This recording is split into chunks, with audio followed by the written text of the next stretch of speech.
Sebagaimana ia menampalkan akan perbuatan kezaliman terhadap orang yang sudah mati dan orang yang tidak dapat dijumpai, yang telah menghilang, yang tidak diketahui tempatnya.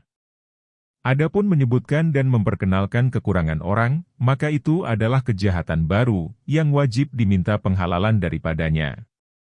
Dan manakala ia menyebutkan penganiayaannya dan diketahui oleh orang yang dianiayainya, lalu dirinya tidak mau meminta maaf, niscaya tinggallah kezaliman itu atas dirinya. Maka itu adalah haknya. Haruslah ia berkata dengan lemah lembut dan berusaha pada memenuhi kepentingan dan maksud-maksudnya. Ia melahirkan kecintaan dan kesayangannya kepada orang yang dianiayanya itu dengan sesuatu yang akan mencenderungkan hatinya kepadanya. Sesungguhnya manusia itu adalah budak perbuatan kebaikan. Dan setiap orang yang lari hatinya, disebabkan perbuatan jahat, niscaya hatinya akan cenderung dengan perbuatan baik. Maka apabila hatinya telah baik dengan banyak kasih sayang dan lemah lembutnya, niscaya dirinya membolehkan untuk memberi maaf.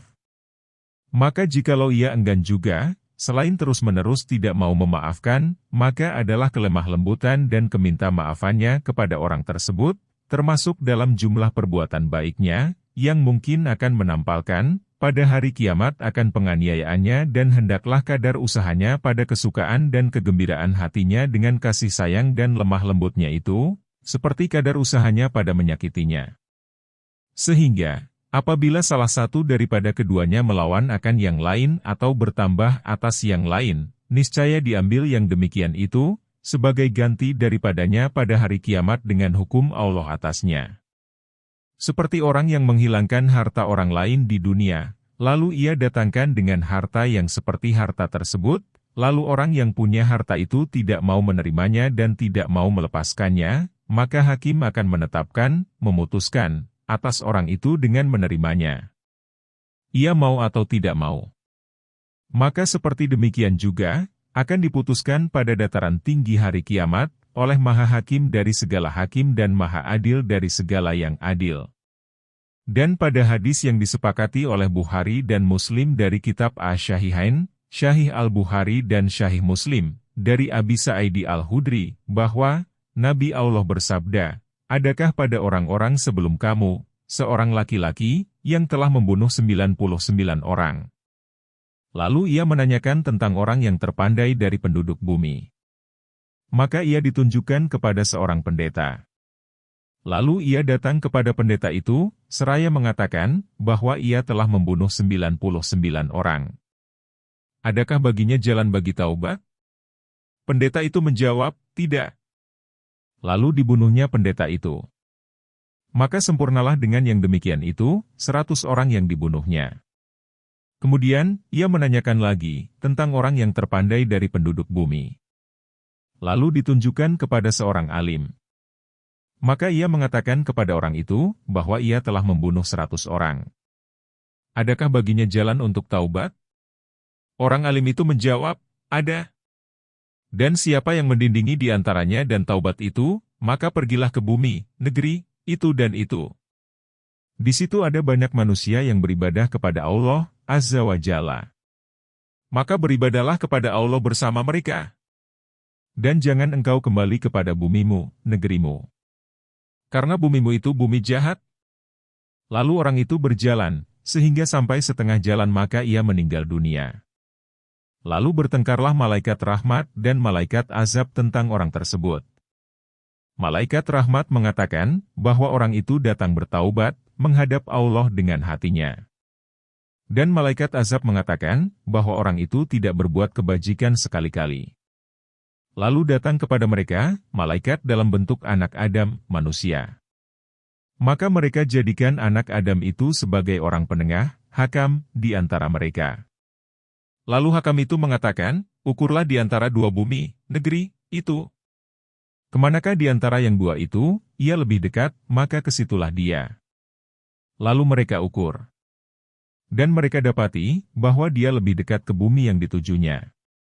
Maka orang itu diambil oleh malaikat rahmat. Pada suatu riwayat, bahwa orang itu lebih dekat ke kampung yang baik, dengan sejengkal. Maka ia dijadikan termasuk penduduk kampung yang baik itu. Pada suatu riwayat, maka Allah Ta'ala mewahyukan kepada bumi ini, supaya engkau jauhkan. Dan kepada bumi ini, supaya engkau dekatkan. Dan ia berfirman, ukurlah di antara keduanya. Lalu mereka mendapatinya kepada ini lebih dekat dengan sejengkal. Maka diampunkan dosanya, maka dengan ini, Anda ketahui, bahwa tiada kelepasan, selain dengan bertanya timbangan kebaikan, walaupun dengan seberat atom. Maka tidak boleh tidak bagi orang yang bertaubat, daripada memperbanyakkan amal kebajikan.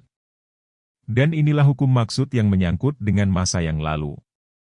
Adapun, azam, cita-cita, yang menyangkut dengan zaman depan, maka yaitu, bahwa ia mengikat dengan Allah suatu ikatan yang kokoh. Dan berjanji dengan dia dengan janji yang dipercayai, bahwa ia tiada akan kembali kepada dosa-dosa itu. Dan tidak kepada dosa-dosa yang serupa dengan dosa-dosa itu. Seperti orang yang mengetahui, pada sakitnya, bahwa buah-buahan, umpamanya, mendatangkan melarat baginya. Maka ia bercita-cita dengan cita-cita yang meyakinkan, bahwa ia tiada akan memakan buah-buahan selama sakitnya belum hilang. Maka cita-cita ini menjadi kuat pada seketika, walaupun ada tergambar, bahwa ia akan dikalahkan oleh nafsu keinginan pada ketika yang kedua, masa mendatang. Akan tetapi, dia tidaklah orang yang bertaubat, sebelum kokoh cita-citanya pada seketika. Dan tidaklah akan tergambar, bahwa yang demikian itu akan sempurna bagi orang yang bertaubat pada permulaan keadaan, selain dengan mengasingkan diri, uslah, berdiam diri sedikit makan dan tidur dan menjaga makanan halal. Kalau ia mempunyai harta pusaka yang halal atau ia mempunyai perusahaan, yang dapat diusahakannya dengan perusahaan tersebut, sekedar mencukupi, maka hendaklah dibatasi pada itu saja. Maka sesungguhnya kepala segala kemaksiatan, ialah memakan haram. Maka bagaimana ia menjadi orang yang bertaubat, serta berkekalan memakan yang haram itu? Dan tidak memadai dengan yang halal dan meninggalkan harta syubhat, diragukan, bagi orang yang tidak mampu meninggalkan nafsu syahwat pada yang dimakan dan dipakai. Setengah mereka mengatakan, siapa yang benar pada meninggalkan nafsu syahwat dan berjihad melawan hawa nafsu dengan dirinya karena Allah, 7 kali, niscaya ia tidak akan mendapat percobaan, mendapat bencana, dengan nafsu syahwat itu. Yang lain mengatakan, barang siapa bertaubat daripada dosa dan ia tetap yang demikian 7 tahun, niscaya dosa itu tidak akan kembali kepadanya untuk selama-lamanya. Di antara yang penting bagi orang yang bertaubat, apabila ia bukan orang yang berilmu, ialah, mempelajari apa yang wajib atas dirinya pada masa yang akan datang dan apa yang haram atasnya. Sehingga memungkinkan baginya al-istiqomah, tetap pendirian pada jalan yang lurus. Dan kalau ia tidak mengutamakan al-uslah, mengasingkan diri, niscaya tidaklah al-istiqomah yang mutlak itu sempurna baginya. Kecuali ia bertaubat dari sebagian dosa, seperti, ia bertaubat dari minum khamar, zina dan merampas hak orang umpamanya. Dan tidaklah ini taubat mutlak namanya. Sebagian manusia mengatakan, bahwa taubat ini tidak sah. Dan ada orang-orang yang mengatakan, sah. Kata-kata, sah pada tempat ini, adalah mujmal, tidak terurai. Akan tetapi, kami akan mengatakan kepada orang yang mengatakan, tidak sah, bahwa jikalau Anda maksudkan dengan perkataan itu, bahwa meninggalkan sebagian dosa tidak berfaedah sekali-kali, bahkan adanya seperti tidak ada, maka alangkah besarnya kesalahan Anda. Maka sesungguhnya kami mengetahui, bahwa banyaknya dosa itu adalah sebab bagi banyaknya siksaan. Dan sedikitnya dosa itu menjadi sebab bagi sedikitnya siksaan. Dan akan kami mengatakan kepada orang yang mengatakan, sah taubat itu, bahwa jikalau Anda kehendaki dengan yang demikian, bahwa taubat dari sebagian dosa, adalah mewajibkan penerimaan, yang menyampaikan kepada kelepasan atau kemenangan, maka ini juga salah. Bahkan kelepasan dan kemenangan itu, adalah dengan meninggalkan semua. Dan ini adalah hukum zahiriyah. Dan kami tidak memperkatakan mengenai yang tersembunyi daripada rahasia-rahasia kemaafan Allah. Kalau orang yang berpendirian bahwa taubat itu tidak sah, mengatakan bahwa aku maksudkan dengan demikian itu, ialah, taubat itu ibarat daripada penyesalan. Dan sesungguhnya ia menyesal dari mencuri umpamanya, karena mencuri itu perbuatan maksiat. Tidak karena adanya pencurian itu. Dan mustahil bahwa ia menyesal atas mencuri itu dan tidak menyesal atas zina, kalau yang menyakitkannya itu karena perbuatan maksiat. Karena alasan itu, melengkapi bagi mencuri dan berzina.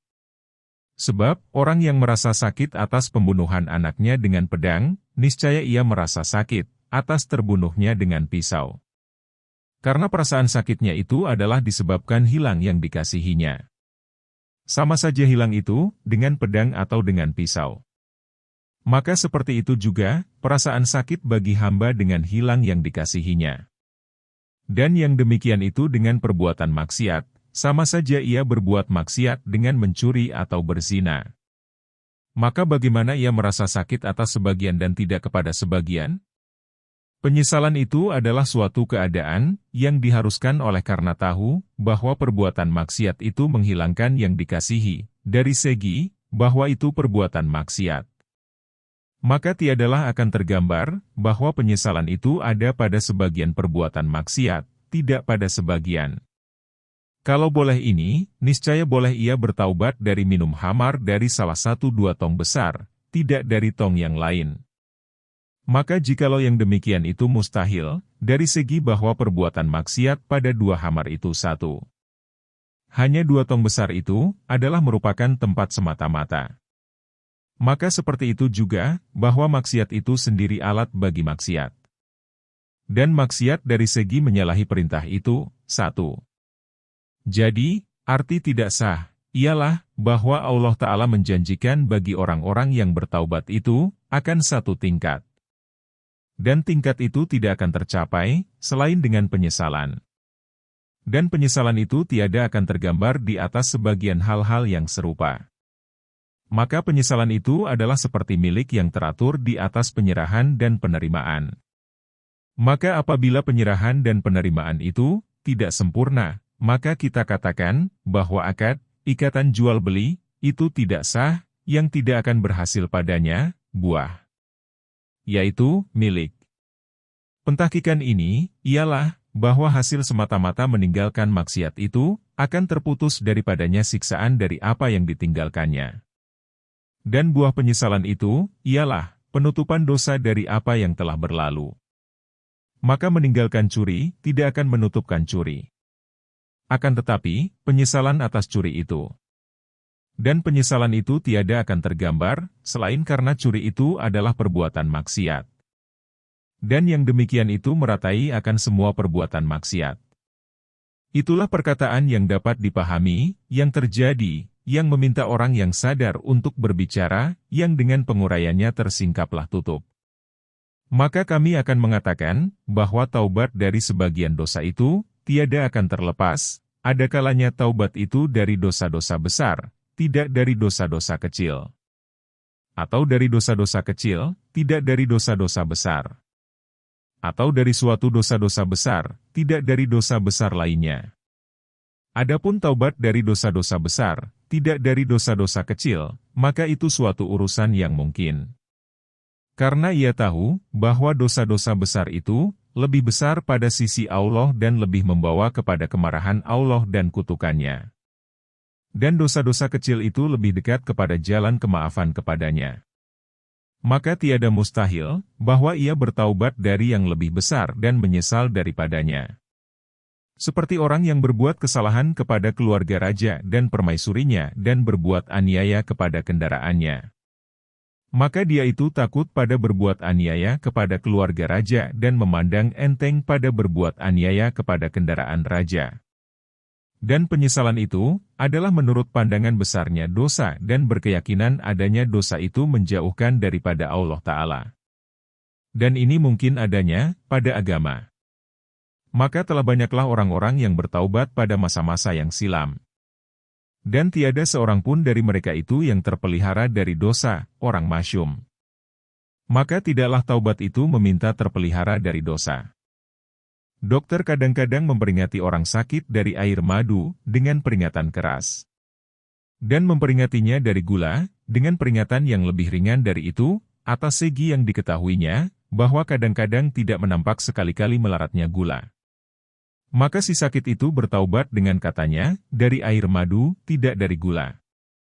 Maka ini tidak mustahil adanya. Dan kalau dimakannya keduanya sekalian dengan hukum nafsu syahwatnya, niscaya ia menyesal atas meminum air madu dan tidak menyesal atas meminum air gula. Kedua, bahwa ia bertaubat dari sebagian dosa besar dan tidak dari sebagian yang lain. Ini juga mungkin. Karena keyakinannya, bahwa sebagian dosa besar itu lebih berat dan lebih keras dari yang lain pada sisi Allah. Seperti, orang yang bertaubat dari membunuh, merampok, berbuat zalim dan perbuatan-perbuatan kezaliman terhadap hamba-hamba Allah. Karena diketahuinya, bahwa buku besar hamba-hamba itu tidak akan ditinggalkan begitu saja. Dan apa yang ada di antaranya dan Allah, akan bersegeralah kemaafan kepadanya. Maka ini juga mungkin, sebagaimana pada berlebih kurangnya dosa besar dan dosa kecil. Karena dosa besar juga berlebih kurang pada dirinya dan pada keyakinan yang memperbuatnya.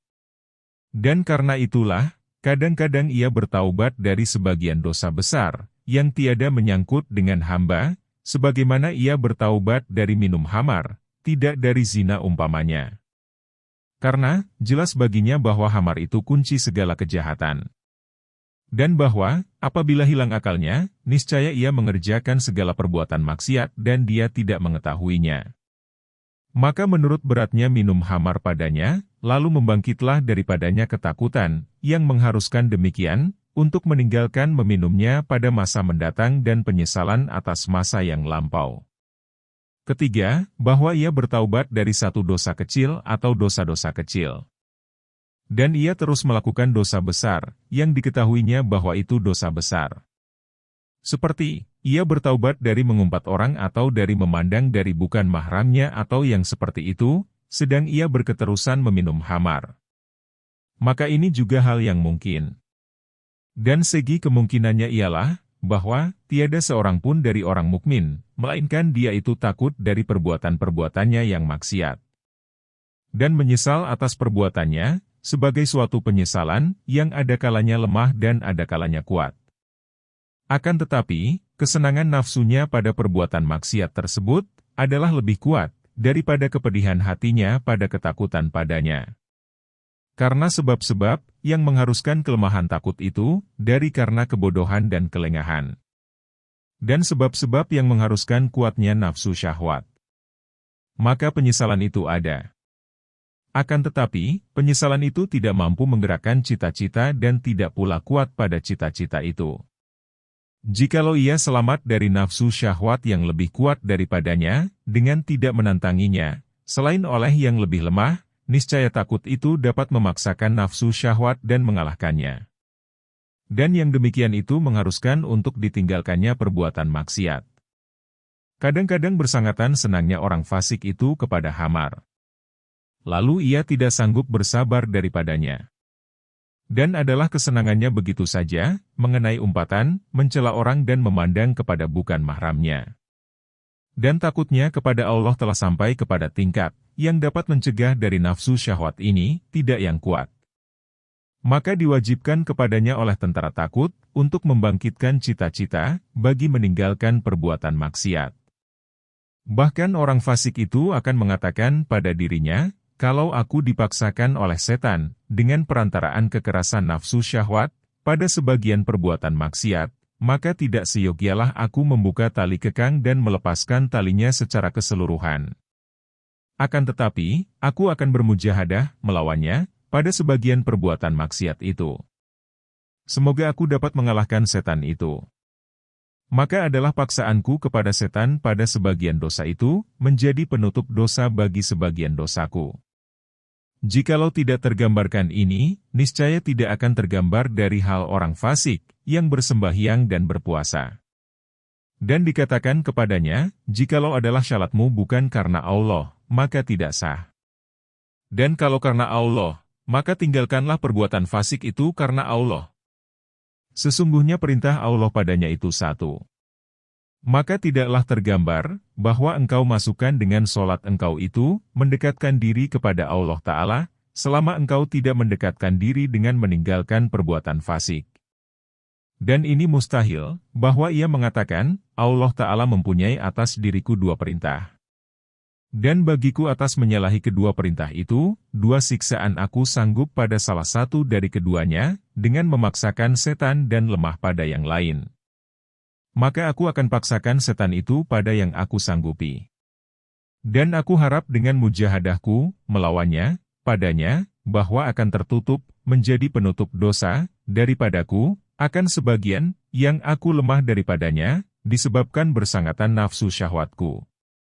Maka bagaimana tiada tergambar ini dan itu adalah keadaan tiap-tiap muslim? Karena tidak ada orang muslim, melainkan ia menghimpunkan antara taat dan maksiat kepada Allah. Dan tiada sebabnya, melainkan inilah.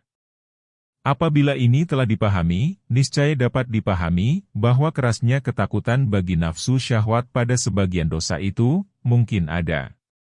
Dan takut itu, apabila ada dari perbuatan yang lampau, niscaya mewariskan penyesalan. Dan penyesalan itu mewariskan cita-cita. Dan Nabi bersabda, penyesalan itu taubat. Dan tidak disyaratkan penyesalan itu atas setiap dosa. Dan Nabi bersabda, orang yang bertaubat dari dosa, adalah seperti orang yang tiada mempunyai dosa. Nabi tidak mengatakan, orang yang bertaubat dari dosa-dosa semuanya. Dan dengan pengertian ini, jelaslah gugur perkataan orang yang mengatakan, bahwa taubat dari sebagian dosa itu tidak mungkin. Karena dia itu serupa, mengenai nafsu syahwat dan mengenai mendatangkan kemarahan Allah Ta'ala. Ya, boleh ia bertaubat dari minum khamar, tidak dari minum nabits, air buah anggur. Karena keduanya itu berlebih kurang pada kehendak kemarahan. Dan ia bertaubat dari yang banyak, tidak dari yang sedikit. Karena banyaknya dosa itu mempunyai pengaruh pada banyaknya siksaan. Maka ia menolong nafsu syahwat dengan kadar kelemahannya dari yang demikian. Dan ia meninggalkan sebahagian nafsu syahwatnya karena Allah Ta'ala. Seperti orang sakit, yang diperingati oleh dokter akan buah-buahan. Maka si sakit itu kadang-kadang makan sedikit dari buah-buahan itu. Akan tetapi, ia tidak memperbanyak dari buah-buahan tersebut.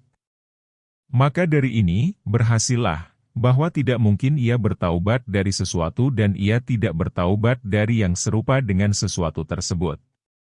Akan tetapi, tidak boleh tidak, bahwa adalah yang telah ditaubatinya itu, berbeda bagi yang masih tinggal.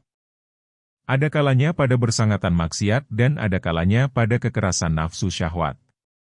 Apabila berlebih kurangan ini telah berhasil pada keyakinan orang yang bertaubat tadi, niscaya tergambarlah perbedaan keadaannya, tentang takut dan sesal. Lalu tergambarlah perbedaan keadaannya pada meninggalkan kemaksiatan. Maka penyesalannya atas dosa dan kesetiaannya dengan cita-citanya kepada meninggalkannya, akan menghubungkannya dengan orang yang tidak berdosa. Walaupun ia tidak mentaati Allah pada semua perintah dan larangannya. Kalau Anda bertanya, adakah sah taubat orang yang lemah syahwat, impoten, dari zina yang telah diperbuatnya sebelum datangnya impoten itu? Aku menjawab, tidak. Karena taubat itu ibarat dari penyesalan, yang menggerakkan cita-cita kepada meninggalkan apa yang sanggup dikerjakannya. Dan apa yang tidak sanggup dikerjakannya, maka menjadi tidak ada dengan sendirinya. Tidak dengan ditinggalkannya perbuatan itu. Akan tetapi, aku mengatakan, bahwa jikalau datang kepadanya sesudah impoten itu, terbuka hati dan mengetahui hakikat, makna kemelatan dengan perbuatan zina yang telah dikerjakannya dan berkobar daripadanya kebakaran jiwa, perasaan kerugian dan penyesalan, di mana jikalau nafsu berzina masih ada padanya, niscaya kebakaran penyesalan itu akan mencegah nafsu syahwat tersebut dan akan mengalahkannya. Maka aku mengharap, bahwa adalah yang demikian itu menutupkan, menjadi penutup dosa, bagi dosanya dan yang menghapuskan kejahatannya. Karena tiada berbeda pendapat lagi, bahwa jikalau ia bertaubat sebelum datangnya impoten dan ia mati sesudah taubat itu, niscaya ia termasuk orang-orang yang bertaubat. Walaupun tidak datang kepadanya keadaan yang mengoncangkan nafsu syahwat dan memudahkan sebab-sebab memenuhi nafsu syahwat itu. Akan tetapi, dia itu orang yang bertaubat, dengan pandangan, bahwa penyesalannya telah sampai kepada tingkat yang mengharuskan berpaling maksudnya dari berzina, jikalau maksudnya itu menampak. Jadi, tidak mustahil bahwa sampai kekuatan penyesalan itu pada orang yang impoten akan tingkat tersebut. Hanya, ia tidak mengetahuinya dari dirinya sendiri. Sesungguhnya setiap orang yang tidak mengingini sesuatu, maka ia menaksir dirinya sanggup meninggalkan sesuatu tadi dengan sedikit ketakutan. Dan Allah Ta'ala melihat kepada isi hatinya dan kadar penyesalannya. Semoga ia diterima olehnya. Bahkan, menurut yang zahir, bahwa ia akan diterimanya. Hakikat makna pada ini semua, kembali kepada, bahwa kegelapan maksiat itu akan terhapus dari hati dengan dua perkara. Pertama, kebakaran penyesalan. Yang satu lagi, kesangatan berjihad melawan hawa nafsu dengan meninggalkan maksiat itu pada masa mendatang. Dan berjihad melawan hawa nafsu itu menjadi tercegah dengan hilangnya nafsu syahwat. Akan tetapi, tidaklah mustahil bahwa penyesalan itu akan kuat, di mana ia kuat menghapuskan nafsu syahwat itu tanpa berjihad melawan hawa nafsu. Dan jikalau tidak ini, niscaya kami mengatakan bahwa taubat itu tidak akan diterima, selama yang bertaubat itu tidak hidup sesudah taubat, pada suatu masa, di mana ia berjihad melawan hawa nafsu akan dirinya pada nafsu syahwat itu sendiri, berkali-kali yang banyak. Yang demikian itu, termasuk yang tidak ditunjukkan oleh zahiriyah agama sekali-kali atas persyaratannya. Jikalau Anda mengatakan bahwa apabila kita umpamakan ada dua orang yang bertaubat, yang seorang dirinya telah tenang untuk meninggalkan dosa, yang lain masih ada pada dirinya keinginan pada dosa, dan ia lawan, ia berjihad melawan hawa nafsu dan ia cegah dirinya itu. Maka manakah yang lebih baik? Ketahuilah kiranya, bahwa ini terdapat perselisihan ulama padanya. Ahmad bin Abil Hawari dan para sahabat Abi Sulaiman Ad-Darani mengatakan, bahwa yang berjihad melawan hawa nafsu itu lebih baik. Karena ia bersama taubat, mempunyai kelebihan jihad, berjihad melawan hawa nafsu. Para ulama Basrah mengatakan, bahwa yang lain itu yang lebih baik. Karena, jikalau ia lemah pada taubatnya, niscaya ia lebih mendekati kepada selamat, dibandingkan kepada orang yang berjihad melawan hawa nafsu, yang bisa saja datang kelesuan, kelemahan, dari berjihad melawan hawa nafsu. Apa yang dikatakan oleh masing-masing dua golongan tadi tidak terlepas dari kebenaran dan dari kekurangan dari kesempurnaan hakikat makna. Yang benar, ialah, bahwa orang yang telah terputus keinginan dirinya kepada dosa itu, mempunyai dua keadaan. Keadaan ke-1, bahwa terputus keinginan dirinya itu disebabkan kelemahan pada diri nafsu syahwat saja, maka orang yang berjihad melawan hawa nafsu itu lebih baik dari orang ini. Karena ia tinggalkan dosa itu dengan berjihad melawan hawa nafsu, yang menunjukkan kepada kuat dirinya dan agamanya dapat menguasai nafsu syahwatnya.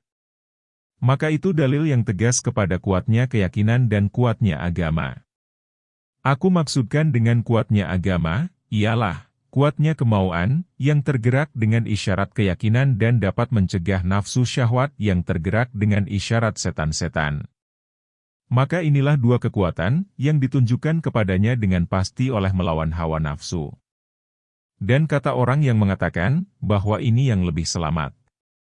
Karena jikalau ia lemah, niscaya ia tiada akan kembali kepada dosa.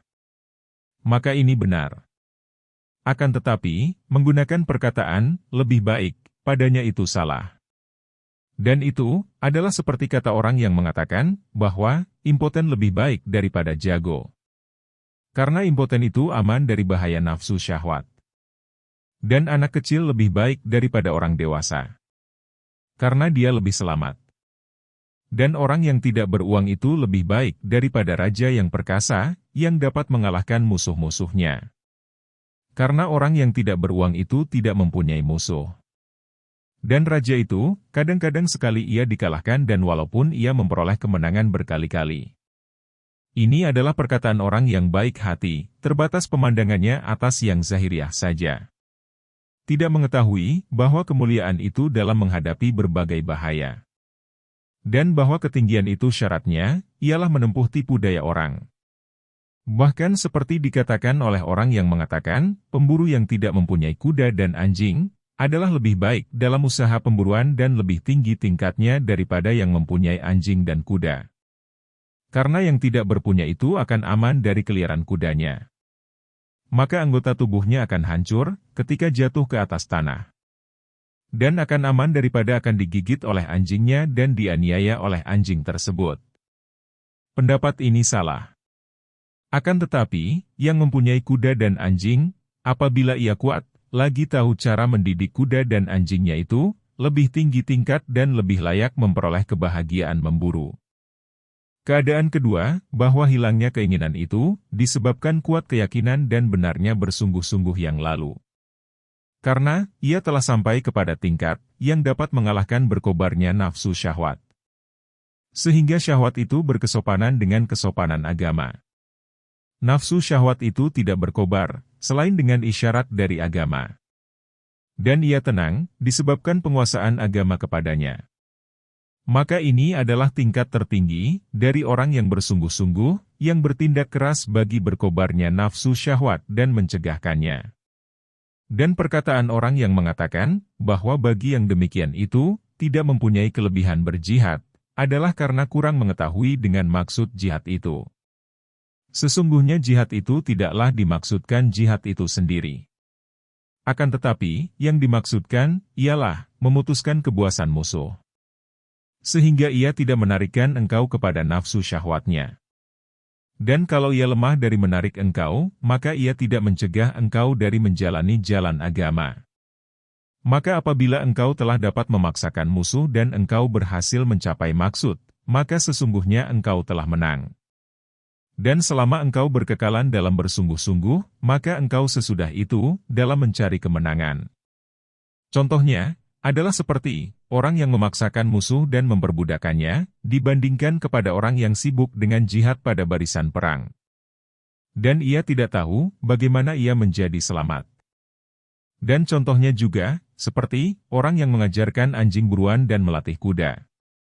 Lalu keduanya itu tidur di sisinya, sesudah anjing itu hilang buasnya dan kuda itu hilang larinya, dikaitkan kepada orang yang sibuk dengan kekasaran memberi pengajaran sesudahnya. Telah tergelincir tentang ini, suatu golongan. Lalu mereka menyangka, bahwa jihad itulah menjadi maksud terjauh, terakhir. Mereka itu tiada mengetahui, bahwa yang demikian itu adalah tuntutan untuk kelepasan dari penghalang-penghalang di jalan. Golongan yang lain menyangka, bahwa pencegahan nafsu syahwat dan menjauhkannya secara keseluruhan itulah yang dimaksud. Sehingga setengah mereka mencoba pada dirinya. Lalu ia lemah dari yang demikian itu. Maka ia lalu berkata, ini mustahil, lalu ia mendustakan agama. Dan ia menempuh jalan pembolehan, aliran serba boleh. Dan melepaskan dirinya dalam mengikuti nafsu syahwat. Semua itu adalah bodoh dan sesat. Dan telah kami bentangkan yang demikian, dalam kitab, latihan diri, dari, rubuh, yang membinasakan. Kalau Anda bertanya, maka apa kata Anda tentang dua orang yang bertaubat? Yang seorang telah lupa kepada dosanya. Dan ia tidak berbuat untuk memikirkan dosa tersebut. Seorang lagi menjadikan dosa itu di depan matanya. Dan senantiasa ia merenungkan dosa itu. Dan ia membakar hatinya dengan penyesalan atas dosa tersebut. Maka manakah di antara dua orang tadi yang lebih utama? Ketahuilah kiranya, bahwa ini juga, mereka telah berselisih paham tentang ini. Sebagian mereka mengatakan, bahwa hakikat makna taubat, ialah, bahwa Anda menegakkan dosa di antara dua mata Anda. Sebagian yang lain mengatakan, bahwa hakikat makna taubat itu, ialah, bahwa Anda melupakan dosa Anda. Masing-masing dari dua aliran ini, pada kami itu benar. Akan tetapi, dibandingkan kepada dua keadaan. Dan perkataan golongan ahli sufi itu selalu dalam keadaan singkat. Karena kebiasaan masing-masing mereka, adalah untuk menerangkan keadaan dirinya saja.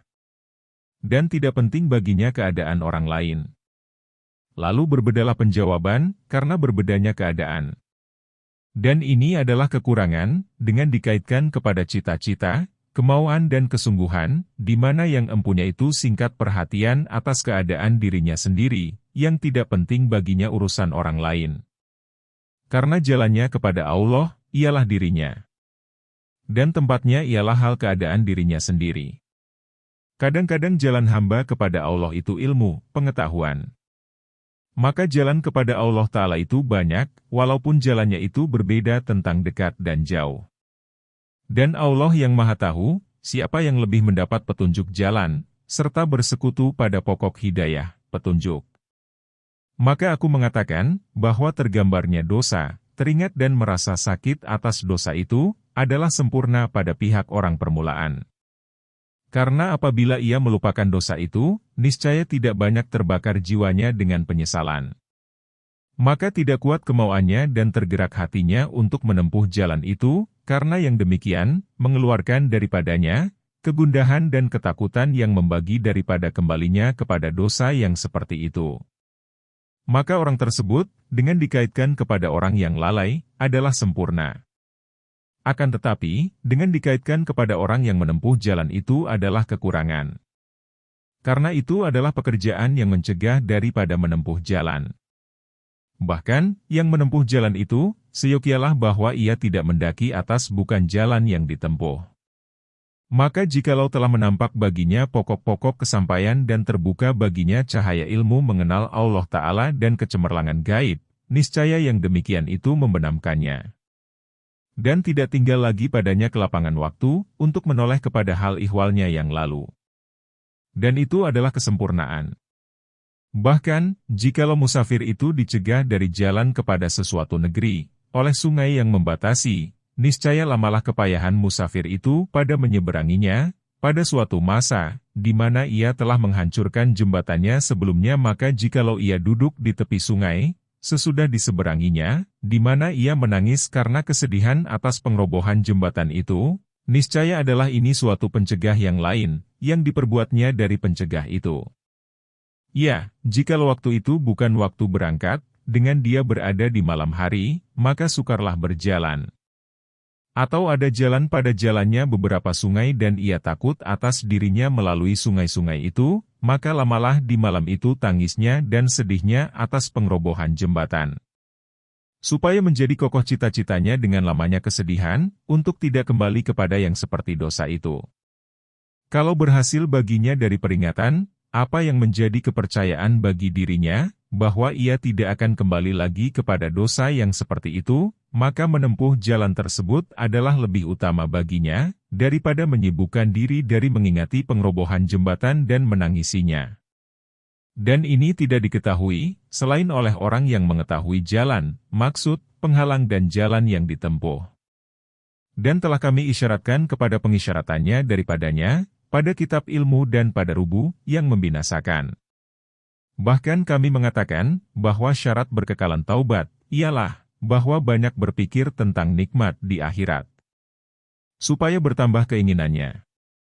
Akan tetapi, jikalau ia seorang pemuda, maka tiada seyogialah ia melamakan pikirannya pada tiap-tiap yang mempunyai bandingan di dunia, seperti bidadari dan istana. Karena pikiran yang demikian itu kadang-kadang menggerakkan keinginannya. Lalu ia mencari yang segera adanya, yang di dunia, dan ia tidak senang yang lambat adanya, yang di akhirat.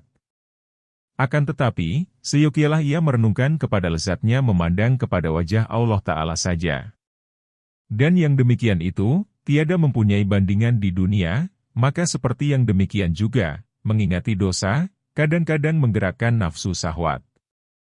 Maka orang permulaan, al-mubtadi, juga, kadang-kadang mendatangkan melarat baginya. Lalu lupa itu adalah lebih utama baginya, ketika itu. Dan tidaklah mencegah Anda daripada membenarkan pentahkikan ini, oleh apa yang diceritakan kepada Anda, daripada tangisnya Daud dan ratapnya. Karena engkau membanding diri engkau dengan nabi-nabi, adalah bandingan yang sangat membengkok. Karena nabi-nabi itu, kadang-kadang mereka menempatkan perkataan dan perbuatannya kepada tingkat yang layak dengan umatnya. Karena nabi-nabi itu, tidak diutus, selain untuk memberi petunjuk kepada umatnya. Maka haruslah atas mereka menggunakan dengan apa yang bermanfaat kepada umatnya, dengan penyaksiannya. Walaupun ada yang demikian itu turun dari tingkat kedudukan mereka. Sesungguhnya ada pada guru-guru, syaikh-syaikh, orang yang tidak menunjukkan kepada muridnya, dengan semacam latihan pun, kecuali ia sendiri masuk bersama muridnya dalam latihan itu. Dan ia sesungguhnya tidak memerlukan kepada latihan tersebut. Karena ia baru selesai dari bersungguh-sungguh dan mengajarkan jiwa, karena memudahkan menyuruh kepada murid. Dan karena itulah Nabi bersabda, "Adapun aku ini sesungguhnya tidak lupa, akan tetapi aku lupa untuk mengagamakannya." Dan pada kata yang lain, aku sesungguhnya lupa untuk mensunahkannya. Janganlah Anda heran dari ini. Sesungguhnya umat-umat itu dalam pangkuan kasih sayang nabi-nabi adalah seperti anak-anak kecil dalam pangkuan kasih sayang bapak-bapaknya. Dan seperti binatang ternak dalam pangkuan penggembala-penggembala. Apakah Anda tidak melihat seorang bapak, apabila bermaksud bertutur kata dengan anaknya yang masih kecil, bagaimana ia turun ke tingkat tutur kata anak kecil? Seperti Nabi berkata kepada Hasan, cucunya, "Kih-kih." Tatkala Hasan mengambil sebutir kurma dari kurma zakat dan diletakkannya pada mulutnya dan tidaklah kefasihan Nabi terbatas daripada mengatakan, "Lemparlah biji kurma itu, karena dia itu haram." Akan tetapi, karena beliau tahu bahwa Hasan tidak mengerti tutur kata Nabi yang demikian, lalu beliau tinggalkan tutur kata yang fasih. Dan beliau turun kepada tutur kata yang gagap itu. Bahkan orang yang mengajari kambing atau burung, maka ia bersuara seperti suara kambing atau bersiul, untuk menyerupai dengan hewan dan burung tersebut, demi kelemah lembutan pada mengajarinya. Maka awaslah Anda untuk melupakan dari contoh yang halus-halus ini. Karena itu adalah tempat tergelincirnya tapak kaki orang-orang, arif, al-arifin, lebih-lebih bagi orang-orang yang lalai. Kita bermohon kepada Allah akan baiknya taufik, dengan kasih sayang dan kemurahannya. Penjelasan, bagian-bagian hamba mengenai kekekalan taubat. Ketahuilah kiranya, bahwa orang-orang bertaubat itu mengenai taubatnya, adalah atas 4 tingkat. Tingkat pertama, bahwa orang maksiat itu bertaubat dan ia bersikap istiqomah di atas taubatnya, sampai akhir umurnya. Maka ia memperoleh kembali apa yang telah teledor dari pekerjaannya. Dan ia tidak memperkatakan dirinya dengan kembali kepada dosa-dosanya, selain oleh tergelincir yang tiada terlepas manusia daripadanya, menurut kebiasaan, manakala manusia itu tidak pada tingkatan kenabian. Maka inilah istiqomah di atas taubat. Dan orang yang bersifat demikian adalah orang yang mendahului kepada kebajikan, yang digantikan dengan kejahatan itu akan kebaikan. Dan nama taubat ini, ialah, taubat nasuha dan nama diri yang tenang ini ialah, diri yang tenteram, yang kembali kepada Tuhannya, yang rela dan direlai. Merekalah orang-orang, yang disyaratkan dengan sabda Nabi kepadanya, telah mendahului orang-orang yang tersendiri, yang membabi buta dengan berzikir, mengingati Allah Ta'ala. Diletakkan oleh zikir itu dari mereka, akan kesalahan-kesalahannya. Lalu mereka datang pada hari kiamat dengan ringan. Pada hadis tersebut itu suatu isyarat, bahwa mereka berada di bawah kesalahan-kesalahannya, yang diletakkan oleh zikir itu daripada mereka. Dan orang-orang tingkat ini berada di atas beberapa derajat, dari segi kecenderungannya kepada nafsu syahwat. Maka dari orang yang bertaubat itu, ada yang tenang nafsu syahwatnya, di bawah paksaan ilmu mengenal Allah Ta'ala. Lalu lemahlah kecenderungannya dan ia tidak diganggu daripada menempuh jalan ibadah oleh bantingan nafsu syahwat. Dan kepada orang yang senantiasa dari kecenderungan nafsu. Akan tetapi ia sanggup bersungguh-sungguh dan menolaknya. Kemudian, derajat kecenderungan juga berlebih kurang, dengan banyak dan sedikitnya, dengan berbeda masa dan macam-macamnya. Dan seperti yang demikian juga, mereka berbeda dari segi panjang umur. Maka dari orang yang tiba-tiba mati, yang mendekati masanya dari taubatnya itu, bergembira, karena keselamatannya dan matinya sebelum sekejap dari ketaubatannya. Dan dari orang yang berpelan-pelan, yang panjang jihadnya dan sabarnya. Dan berkepanjangan istiqomahnya dan banyak kebaikan-kebaikannya. Keadaan orang yang tersebut ini, adalah lebih tinggi dan lebih utama. Karena setiap kejahatan itu, sesungguhnya akan dihapuskan oleh kebaikan. Sehingga sebagian ulama mengatakan, bahwa akan tertutup dosa yang dikerjakan oleh orang yang berbuat maksiat, di mana ia menetap pada dosa itu 10 kali, serta benarnya nafsu syahwat. Kemudian ia menahan diri dari dosa itu dan ia menghancurkan nafsu syahwatnya, karena takut kepada Allah Ta'ala. Membuat syarat yang demikian ini adalah jauh dari kebenaran, walaupun tidak dimungkiri besarnya kesannya, kalau diumpamakan yang demikian. Akan tetapi, tiada seyogialah bagi murid yang lemah, bahwa menempuh jalan ini.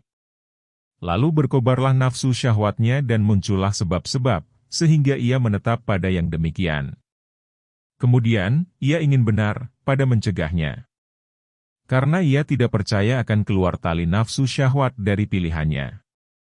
Lalu ia tampil kepada perbuatan maksiat dan meruntuhkan taubatnya. Akan tetapi, jalannya ialah lari daripada permulaan sebab-sebab dosa yang memudahkan baginya. Sehingga ia menyumbatkan jalan-jalannya atas dirinya. Dan bersamaan dengan demikian, ia berusaha memecahkan nafsu syahwatnya dengan apa yang disanggupinya. Maka dengan demikian, selamatlah taubatnya pada permulaan. Tingkat kedua, orang yang bertaubat yang menempuh jalan istiqomah, pada induk-induk perbuatan taat dan meninggalkan perbuatan-perbuatan keji yang menjadi dosa besar seluruhnya. Hanya, dia itu tiada akan terlepas dari dosa-dosa yang menimpa dirinya. Tidak dari kesengajaan dan semata-mata bermaksud.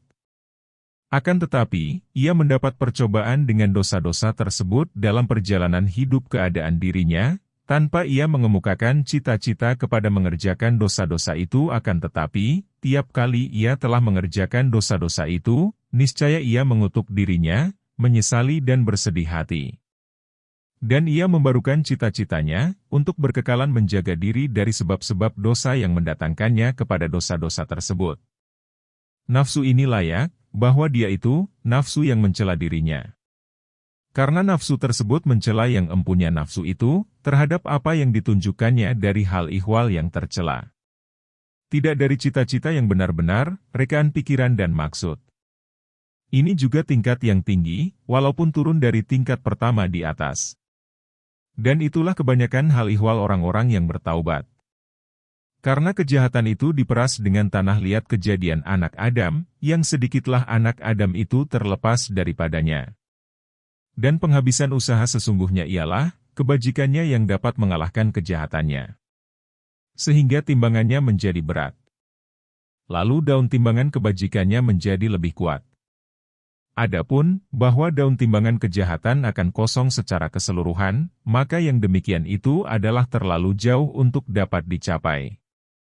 Dan mereka itu mempunyai kebagusan janji daripada Allah Ta'ala, karena Allah Ta'ala berfirman, orang-orang yang menjauhi dosa-dosa besar dan perbuatan keji, selain dari kesalahan-kesalahan kecil. Sesungguhnya Tuhan engkau itu luas dalam memberikan ampunan. Surat 53 An-Najm ayat 32. Setiap perbuatan dosa yang demikian itu terjadi dengan dosa kecil. Tidak dengan menetapkan dirinya di atas perbuatan dosa itu.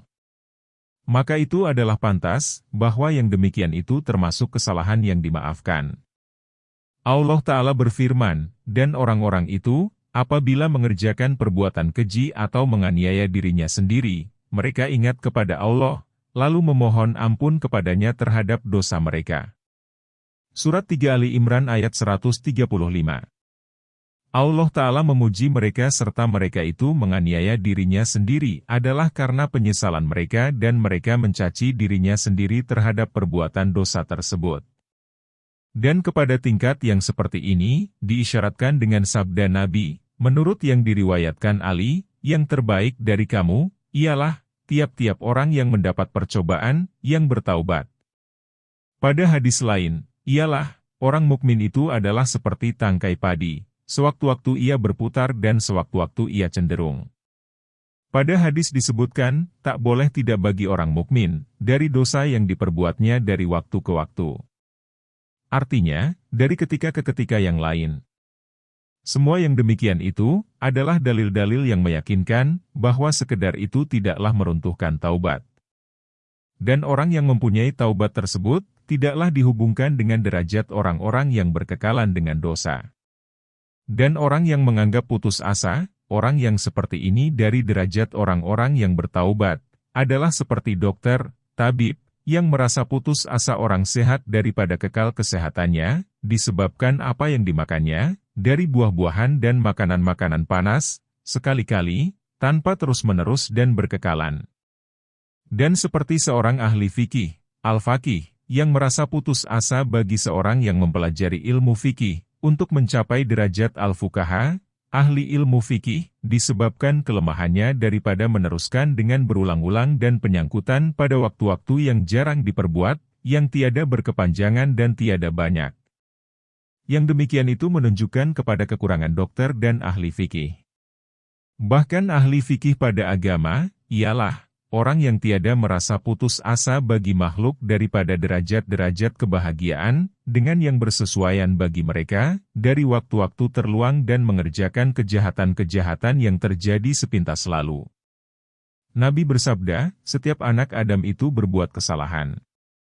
Dan sebaik-baik orang yang berbuat kesalahan, ialah orang-orang yang bertaubat, yang meminta ampun. Nabi bersabda pula, orang mukmin itu lemah, lagi penampal. Maka mereka yang terbaik ialah orang yang mati di atas penampalannya. Artinya, lemah disebabkan dosa-dosa yang diperbuatnya, yang menampal dengan taubat dan penyesalan. Allah Ta'ala berfirman, kepada orang-orang itu diberikan upah 2 kali lipat, disebabkan kesabaran mereka dan menolak kejahatan dengan kebaikan. Surat 28 Al-Qasas ayat 54. Mereka tidak disifatkan sekali-kali dengan tiada kejahatan.